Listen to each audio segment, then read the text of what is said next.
Okay, this video is intended to show you how to add an employee to the system.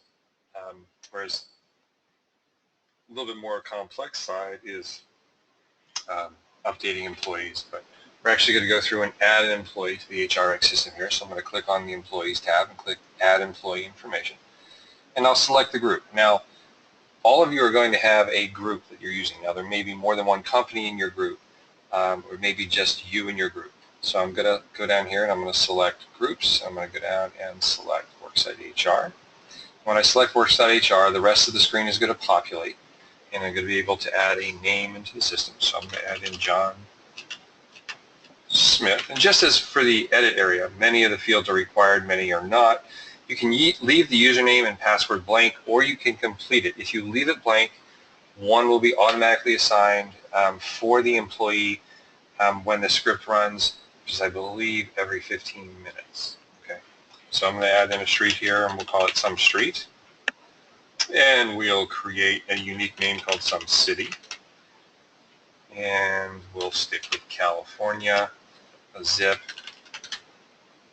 And down here you see a lot of non-required fields.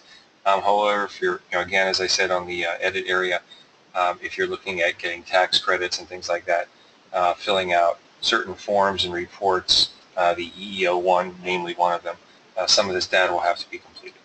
But for this demo purpose, I'll go ahead and I'll complete the work authorization, the pay type, which defaults to W-2, by the way, but you can change it, and then full part-time. I'll go ahead and do full-time. There's a per diem radio button, which we can leave blank. Here again, as I mentioned, you see EEO1 classification and so forth if we want to complete that. Home phone and mobile phone are required. Okay, and if you don't have one of them for whatever reason, or the employee doesn't have them, obviously just put in both as the same. Here we'll enter in a date of birth. Now here's one thing I want everybody to notice real quick. I'm going to put in, and I'm going to select the date that's right there. So if I go back here, I don't have to go back to 1980 or whenever. Okay, I can just come in here once I put that into 1980. Okay, so therefore I can just select the day and the month, and then I can go in and type in the year. All right, sex and marital status. And here's where I'm going to select the company. Now, some of you may have more than one company, so this is important. I'm going to go ahead and select the company, and then I'm going to select the Social Security, or enter the Social Security number. Now, if that Social Security number was already in the system for this company, it would tell me that, and wouldn't let me do it twice. Now I'm going to select the work site. There may be one, there may be many. And when I select the work site, I'm going to now come down and select a job code if there is one. If we haven't created a job code, in the client setup section, we'll be able to create the job code for any job codes that you would want in the system. Same with workers' comp code and payroll class. Now this payroll class is Tech over 38, so we're going to go ahead and put that in there. The rest of these fields are blank. We would also be able to set up department in the department area, as well as job title.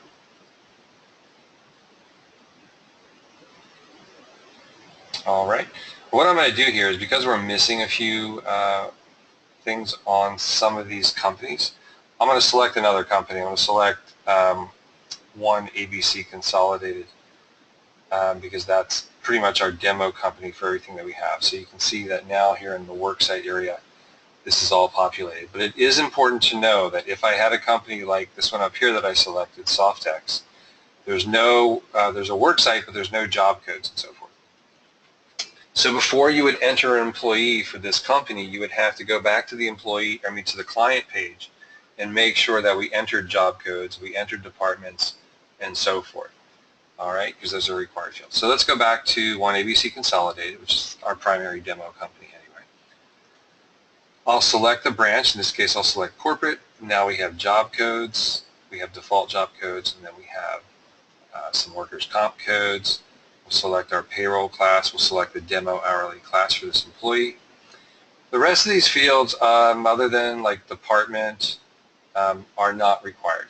The job title field is required. We'd like to either put staff or something in there, and then contact email is required. For right now, I'm just going to go ahead and input no email at worksitehr.com. But we really like to try to get the clients or the employees' emails because it allows us to help you contact them for things such as open enrollment or notifications and things like that. Okay. Down here we'll come in and we'll put hourly wage. If there's things like affiliate number or if there's additional compensation that we want to enter that's repetitive, then we can do that. And in here we'll put hire date. I'm just going to go ahead and select 10-1 for the hire date. Hour Guard, are they an hourly employee that's being monitored by Hour Guard? If so, we want to check it. Then the ACA 1095C code. Well, what we tell our clients is, just to make it simple for you, if they're full-time, select 1E. If they're part-time, select 1H. Everything else other than that, we will take care for you. Okay. PTO type, if there is any, it'll default to per payroll. So if there's none, you can just leave it like that. The same with the PTO waiting period. Where it really matters is down here in the earned PTO rate. Okay. If there's no PTO, then you're going to leave the earned PTO rate as 0. All right. Emergency contact info, and that pretty much about covers it. You just simply click on create, and you'll get a new employee has been added to the system, and you're done. All right. I hope this was very helpful, and thank you for using HRX.